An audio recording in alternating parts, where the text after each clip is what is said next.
Oh boy, what's happening, my YouTube people? It's your boy Lamont Tyson, aka Mr. Life Canes, aka Very Sad today. We had some events today which continues to highlight just how big of a divide this country has amongst itself. It almost feels like we're living in two countries. It almost feels like the decks are stacked against certain individuals in this country, in particular African Americans. In this live stream, we're going to talk about power. Don't get me wrong. But we also got to talk about this day that will always be in infamy, another day. I'm not surprised, and I am talking about Kyle Rittenhouse whack ass and the people that love this and support it. I'm not surprised by it. For those of you that watched me and Larry last week, I specifically said the only thing they would be able to get him on was carrying a firearm illegally. And guess what, people? The judge finagled a way to say that the firearm wasn't of certain length, so it gets thrown out. You mean to tell me a AK-47, based on length, can be carried by a 17-year-old to a riot, which when you show up to those type of events, you're not going there with a gun for good intentions. And he was able to find a technicality on the one thing that would have got this boy in trouble. And even then, it would have only been a misdemeanor. So, ladies and gentlemen, before we get started, let me let you guys take a look at what happened in that trial today. And then we'll get on with it. We'll get past it. And we've got to start doing something to hold some people in power accountable because this shit's starting to feel like a banana republic.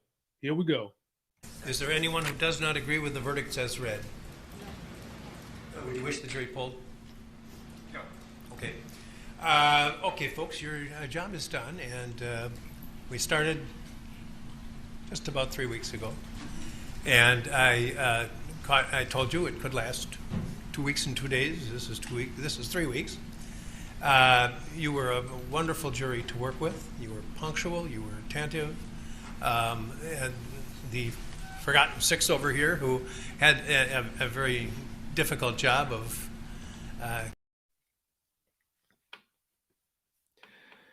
Oh, Lord have mercy. My people. There were so many things wrong with this case, it makes no damn sense. But before we even get into that, can we talk about how America loves to claim we are the land of the exceptional? We are the land of the special. But for Black people, we continue to feel like we are the land of the behind, literally and figuratively. Everything that Black people have said when it comes to white privilege, a double standard in the judiciary system, was on full display in this case. Biasness showed by the judge. Damn, the judge was a little racist, talking about the Chinese food coming on the boat. He's finding technicalities to throw out things that he know would get this boy in trouble, and then all the other counts was made to be in a doubt. You're chastising the prosecution. You're belittling the prosecution. You're chummying up and taking pictures with Kyle Rittenhouse and his attorney. It makes no damn sense. And those are the same people who quick to get on Fox News and talk their ass off about all the killing in Chicago with all the illegal guns, sounding like your boy on power. She don't know nothing.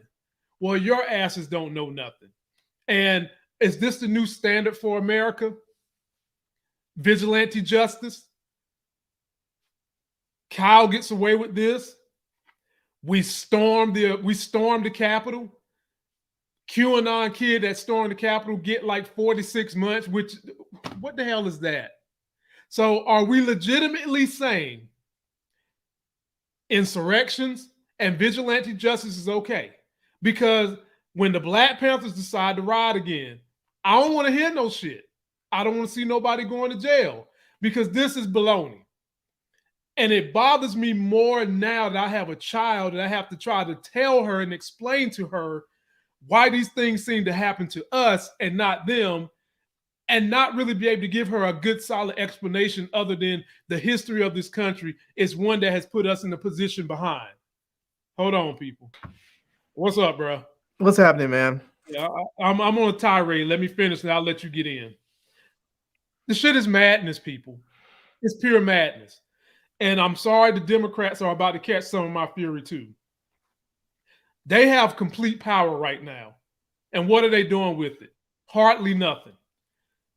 Don't you guys forget, Donald Trump put in over 180 judges in Superior Court places, and then he got 2 in the Supreme Court.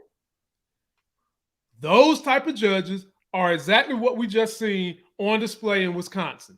And we need Joe Biden to be doing something to mitigate that. Hell, we need Joe Biden to get rid of the filibuster so that we can expand the Supreme Court, lock it down, and get that equitable too. Because if not, people, we're going to continue to see the bull job that just happened in Kenosha. The same bull job. And we know as African Americans that we've talked about these things at our dinner tables with our kids. We've talked to our friends about these things. We've talked to white counterparts who some believe us, a lot of them don't, but a lot of them know that this stuff is happening and will lie tooth and nail through their teeth to say it's not happening when it's on full display. They're not even hiding it. I mean, when I say they're not hiding it, the politicians are not hiding it. Now the judges are not hiding it. That's a banana republic, my people. That is a banana republic. And at the end of the day, if we want to get justice, we might have to start doing what they do. Because this is baloney. This is bull job. I'm so frustrated, I almost didn't even get up here. But I'm not going to let that boy rob me of my joy. I have a beautiful family. I have nice things I've acquired that I had to go 3 steps further than the average white guy to get them. I've got good friends. Larry's sitting here with me. I have an influence, and I'm going to continue to wield what I have and not let something like this bring me down. Having said that, Larry, you in the building. You don't got to go long like I did, my brother, but just talk about this case. We talked a little bit about it last week. Your thoughts, my brother? I'll be honest with you, man. I don't even, it's not that I don't have stuff to say. I just don't really necessarily feel like saying it. It's just, it's more the same. It's like, how much can we endure?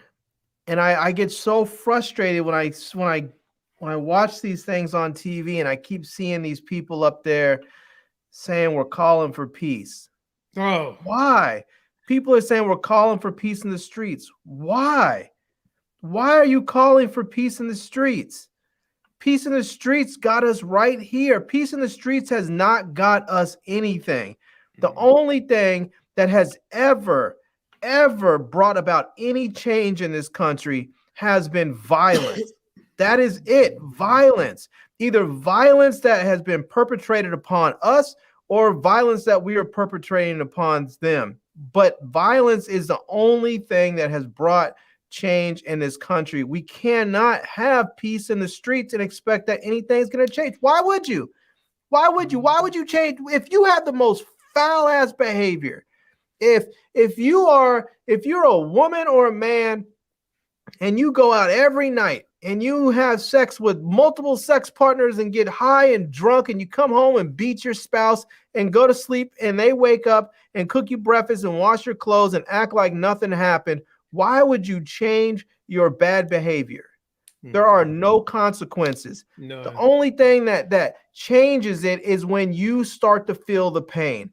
And that's what violence does. We either need to make sure that they perpetrate that violence on us because we're out there practicing civil disobedience, or we need to go ahead and practice the violence upon them and make them feel the pain. One or the other. All these people out there talking about Martin Luther King had a nonviolent movement. He did not. He wrote about his movement was not nonviolent. It was a violent movement. The only difference was he made sure the violence was perpetrated upon him and the people in the movement. Mm-hmm. And if we're not going to do that, What are we doing? What are we doing? We're basically what we're saying is we are okay with the status quo. We are okay with this. Now, Larry, to highlight what you're saying, what Kyle Rittenhouse did was violence, right? Absolutely. And what the insurrectionists did on the Capitol was violence, right? Absolutely. And ain't hardly shit happened to neither one of them. Nothing. I mean, No. So, ladies and gentlemen, I remember when Larry first said this when we was doing this live stream during all the protests. Some of y'all was with it. Some of y'all was like, nah, we can't have that. When are you ready to change? Because you keep seeing it. This is like Stockholm syndrome, man. It's ridiculous. And the more that this is one of them situations, Larry, where Michelle Obama said when they go high, when they go low, we need to go high. When I told y'all from jump, that shit don't work in real life. It sounds good. It sounds great, but that's not how the real world works. And here's the thing with that. You can have people that go high. You can have a movement that goes high, as long as you also have a counter movement that's willing to go low. People forget that when all the white people were out there hating on Martin Luther King and calling him a communist and hating all of his stuff, and they were willing to show up and be big and brolic and punch him and throw shit at him and everything else because they knew he wasn't going to swing back. They were doing that to him because they knew they couldn't do that shit to Malcolm X. They couldn't do that shit to the nation. We need that counter. We need the Black Panthers. We need the nation. We need people out there that will be that counter to the peaceful protest. You can have peaceful protest all you want, as long as right behind them, you have a whole bunch of motherfuckers with guns and violence on the edge of their tips of their hearts, willing to inflict it the moment that they need to. That's the only thing. If you don't have balance, everything goes out of whack. I mean, you can go back as far, you can talk about yin and yang, male, female. You can talk about all kinds of forms of balance in the universe. If you don't have balance, stuff is out of whack. And right now, stuff is out of whack because there's no balance. There ain't no balance. And these white people, these white supremacists, are going to keep doing what they're doing because we're allowing it to happen. We're allowing it to happen. It's not just us. Justice system is allowing it to happen. There's not enough. We don't have enough friends in the justice system. We don't have enough balance in the justice system. As Larry just eloquently put, we need balance. It's just not enough balance anywhere, man. When I say us, I'm not talking about just us. Black people. We're talking about Americans. I'm talking about us universally as a country. Yes, we are all responsible for this current situation. And let's not forget here. Let's not forget. This was white on white crime. This was not a dude who went out there and shot a couple of black folks. This was white on white crime. And we still just as mad, right, Larry? We still, because it's no justice. This is the thing. If you are out there, it doesn't matter if you're black, if you're white, if you're Mexican, if you're Asian, if you're some other sort of Hispanic, if you're some other sort of Native American, it doesn't matter what you are. If you stand against the white supremacist power structure, they will kill you and let the killers get away with it. Unless we start making consequences so severe and so dire that they can no longer tolerate them. And that's the only way change is going to come about. Yeah, well, we'll leave it there, man. I don't want to blow all my energy on that. We just had to keep finding ways to fight this as individuals. One way you can definitely fight this type of bull job, my people, is something that Larry has encouraged me to keep doing, which is I was getting ready to shut down the Life Gains Financial Channel. I was, because I get tired of trying to balance this channel and that channel when this one's the one that has all the growth. But I preach to the fellas that one way to combat the bull job we're having to deal with as minorities and the inequalities that all Americans have to deal with is to continue to not only educate yourself, but build wealth. So having said that, people, I am still doing the Life Gains Financial Channel. As a matter of fact, I just dropped a couple of good videos this week. This is one I did on what it looks like to be the perfect dividend stock. Link is in the description to the Life Gains Financial Channel. Go check that out. So my boy Larry has decided he's going to come back and he's going to do a little bit of that power reviewing with us. It drops this Sunday. And so, Larry, we haven't really gotten a whole lot of your predictions. So Speaking of dropping, we need a drop squad. Now I'm just going to leave it at that. Oh, Lord. Yeah, right. I feel you. Larry, I'm gonna let you catch this power trailer real quick, some of it. And then we'll make some predictions, man, and then I'm out of here, bro. That's all the energy I got. All right. We got more product coming soon. We all got to play the hand that we dealt. We got to deal with the consequences. There's just certain boundaries you don't cross. What if it was to protect yourself? Don't talk to anyone. I do whatever I need to do to make sure this family and this business don't fall. She's going to work at home. I'm a family. Larry, I did a video where I actually created the Reekbach, the shooter they're supposed to be sending us a check for. And one thing that they did, they had the premiere last night, Larry. And old Zeke Bellamy, look at my man chilling. I actually like that.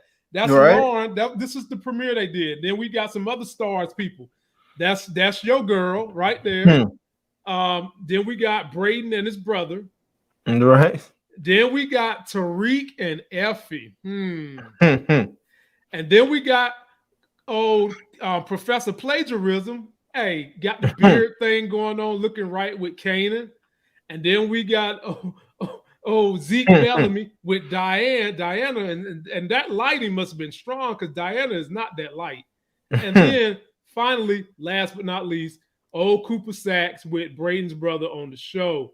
So Larry, I made a huge death prediction, and I'm gonna read some of what the fans are going to be saying in a minute. My death prediction I made in my video was this: that the guy they got coming to be the new plug, the cat named Mecca, is going to get killed or get dismembered from the show by Monet's baby daddy, Lorenzo, because Mecca is about to be the new love. And Larry, I have officially divorced Professor Megram. Professor Addiction. I'm done. I'm done with Professor Addiction. She can have her addictions. And I also made another prediction about Professor Addiction. I predict that her and Zeke going to have an old-ass looking baby. An old-ass looking baby. An old-ass looking baby. So having said those things, Larry, talk to me about what you expect to happen this coming season. I expect that we're going to get more Tariq making us all feel bad again about our cardio. It don't make me feel bad. Man, I'll tell you what I really would like to see on this show, because I know they have it sort of set up where it's really going to be sort of like Tariq up against the Tejadas. And you think? I think that's what it's sort of looking like there. Let me tell you what I'm seeing here. Now that they done got this new plug, I'm looking at them splintering some of the Tejadas versus Mecca, Tariq, and Kane. I'm looking at it could be Mecca, Tariq, Kane, and Monet versus Lorenzo, Drew, and Diana, or some fashion like that. And Zeke gonna get caught in the middle with his new baby. Professor Meager gonna get pregnant, bro. She gonna get pregnant. You know what I would really like to see on here is not that I like the whole. Everyone knows how I feel about the whole drug game and the portrayal of it. What I would like to see though is have them do a story where they have some competition on campus, and it turns out that maybe it's like an Asian gang that's on there, and they end up with some beef on campus with these dudes. And then you have these people. Then you have, you can have Tariq with his, getting his crew with them, with those folks and their crew. And then maybe at the end, towards the end of the season, maybe something can happen. Maybe there's some sort of social justice thing that happens on campus that causes the Asian and Black crews to come together. That would be dope.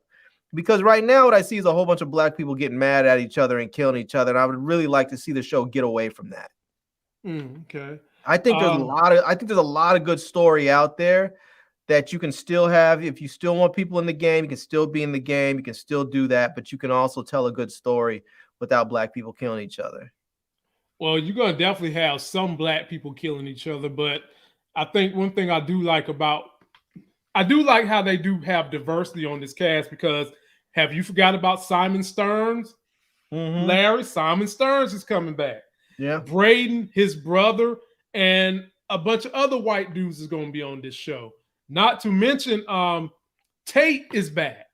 And you remember his campaign manager is a white dude who just basically put the chick that was running for governor in her place when we last seen Tate on Power.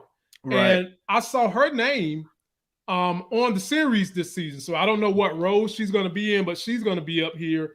And so I think they've got some places they're going to go. And Tate is going to get his own show, and that's one I can't wait for. And I'm just wondering, could you see a scenario, Larry, where they run Tate, where Tate is going to be running for another political office, a more powerful office, maybe I don't know, mayor of New York or something like that? I could see that. I'll be honest with you. I'm still really disappointed that they killed off Ghost at the end of Power, because I really thought that having Tate and James together for a political power show would have been really, really great, because you could have had Tate, who's more of the sort of seasoned politician, but also he still very much, has that street vibe to him when he needs to. You have Ghost, who has definitely all that street, except he's trying to move away from it. And you can have them where they're sort of constantly, they're definitely allies. You can have like Tate maybe being like governor, and Ghost being lieutenant governor. That would have been dope if you constantly have them balancing this act of trying, them betraying each other and screwing each other over, but at the same time trying to work together and still needing each other. That would have been a fantastic show, but they took that idea and just threw it out the window. So I'm hoping that whatever this one is, I think it would, if they're looking at longevity, I think it would be great to have Tate as the mayor of New York and then later run for governor. Because I feel like if you do it the other way, it's sort of a step backwards. Yeah, Amari Hardwick is probably the main reason why the Ghost character was killed, because he had already said he wanted to start getting more into Hollywood roles than doing the TV set roles. And rather than trying to have another Ghost replace him, she decided to continue the Ghost legacy through Tariq. And we'll see if he lives up to it. So, Larry, give me some predictions about Braden. He's a wild card on this show. That's going to be Tariq's running buddy. What you think? He is. I think we're going to see. I think we're going to see more. We're going to see Braden get a little bit more gangster this season, but I think we're also going to see Tariq have more trouble controlling him.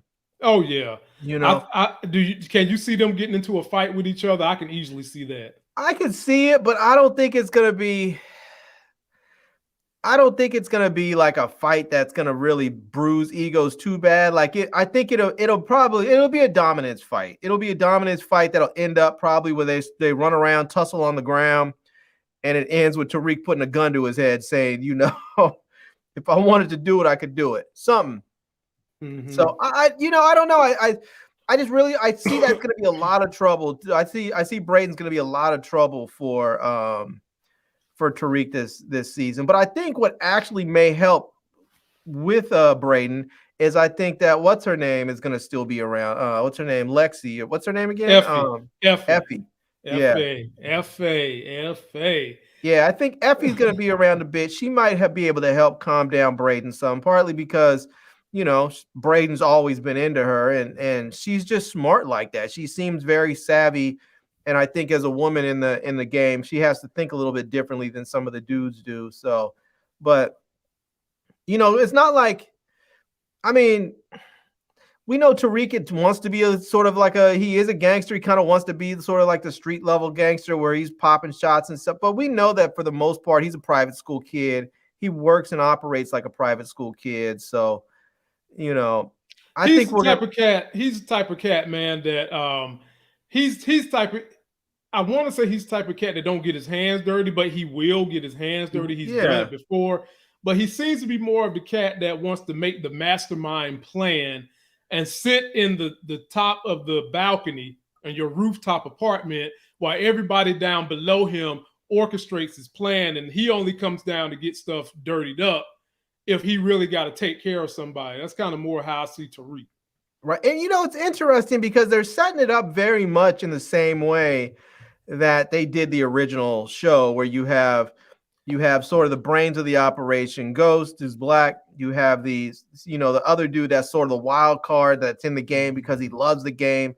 And Braden, it's the same way with Ghost and Tommy. The difference here is that neither one of them need to be in the game. Yeah, right. Both of them come from wealthy families. Both of them have money. Both of them have their educations paid for. They don't have, I mean, if you see the room they're in, they live in this plush, super nice, dorm. You call that a dorm? I mean, my dorms didn't look like that in college, but they're only in it because they want that excitement. I still don't get, I get it why Tariq was doing it for the first part of the season when he's trying to get his moms out of jail, but Braden, he doesn't need that.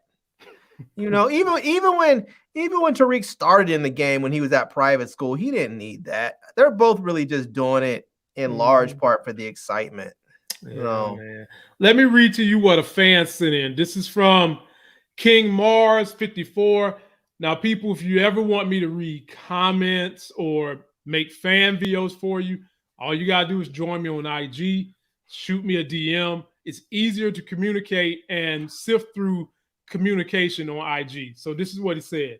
I'm making my predictions now on 5 potential deaths. First person, Braden's brother. Okay.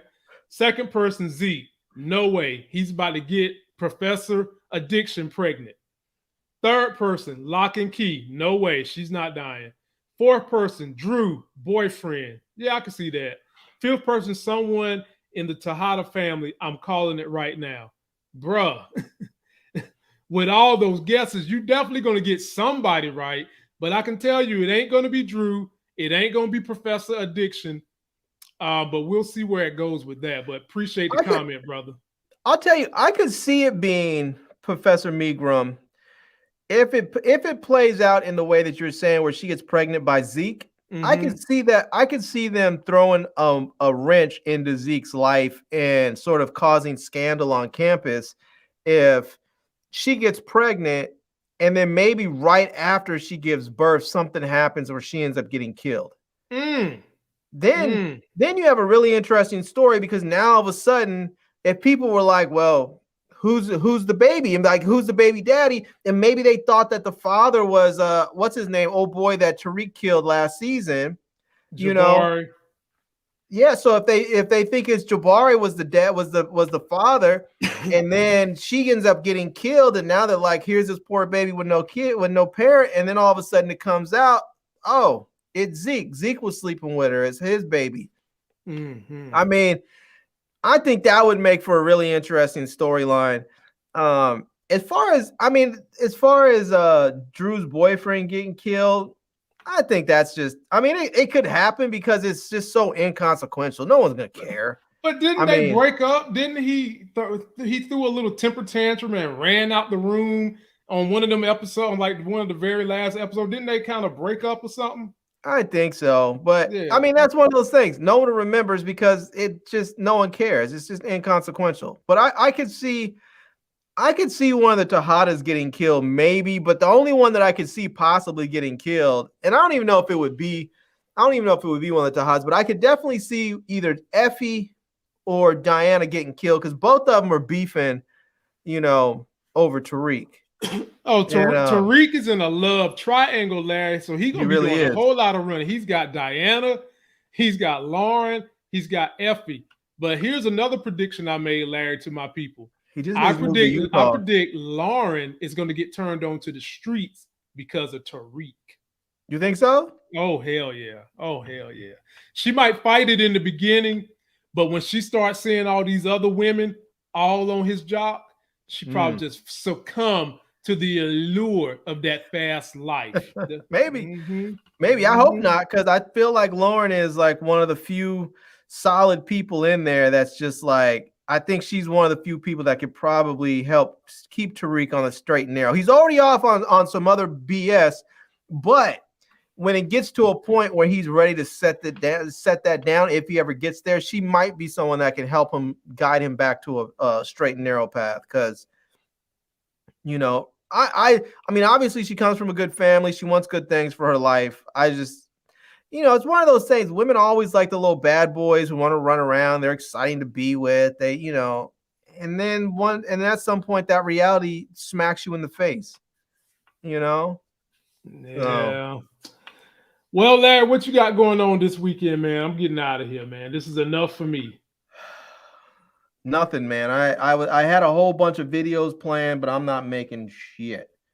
Okay. You know? Yeah. I'm not doing a damn thing. I have a whole boxes. I'm about to call these people up or email some of these people and tell them to send me shipping labels so I can send them their products back. So that's about it, man. I'm not doing anything. I'll probably watch some Netflix and I might go drink some beer or something.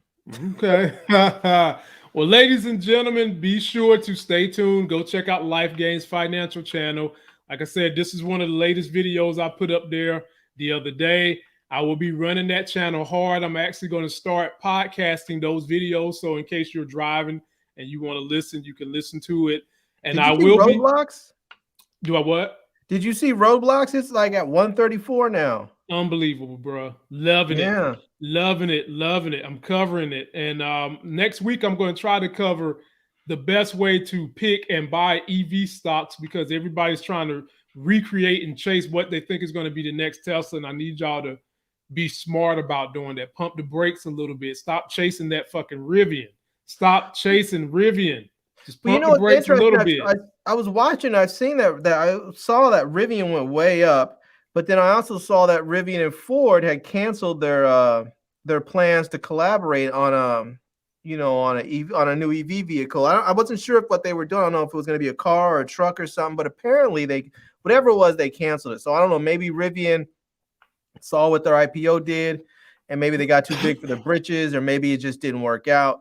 But it don't matter what they did. Ford still owns a 12% stake in the company. Yeah. And the issue with Ford, my people, is definitely should be on your buy list.